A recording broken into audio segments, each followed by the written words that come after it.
In today's video, I'm going to teach you how to save Adobe Acrobat file as PDF. If you've ever needed to share a document and make sure the layout looks the same on every device, a PDF is the way to go. We'll be using Adobe Acrobat on the web so you can follow along in your browser, and by the end you'll have a clean, shareable PDF. First, open your browser and head to the Adobe Acrobat homepage. When the home screen loads, you'll see your recent files and folders. If you're prompted to sign in, go ahead and do that so you can access your documents and save the converted file back to your account. A quick tip before we begin, make sure your internet connection is stable, and for the smoothest experience, keep your browser up to date. Next, locate the sample docx file listed in your files and click it to open. Acrobat will launch the document in its viewer. If you prefer to use one of your own Word documents instead, you can select that in the same list. The process is identical.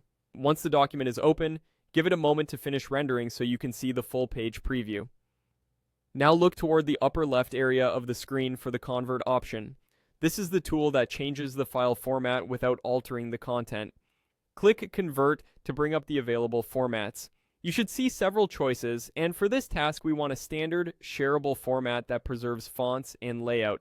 Choose PDF as the target format. Selecting PDF ensures your headings, images, and pagination remain exactly as they appear in the document, making it ideal for emailing, printing, or archiving. Finally, click Convert to start the process. Acrobat will process the file and show a progress indicator. Depending on the size of your document, this may take a few seconds. When it's done, the new PDF opens in the viewer and is saved to your Acrobat storage. From here, you can review the pages to confirm everything looks right. If needed, you can use the download or share controls visible in the viewer to get the PDF to your device or send it to others. And that's it. You've successfully turned your document into a PDF using Adobe Acrobat on the web. If something doesn't look right after converting, double-check the original file's fonts and spacing, then run the conversion again. Thanks for watching, and I hope this helps you save time and share your work with confidence.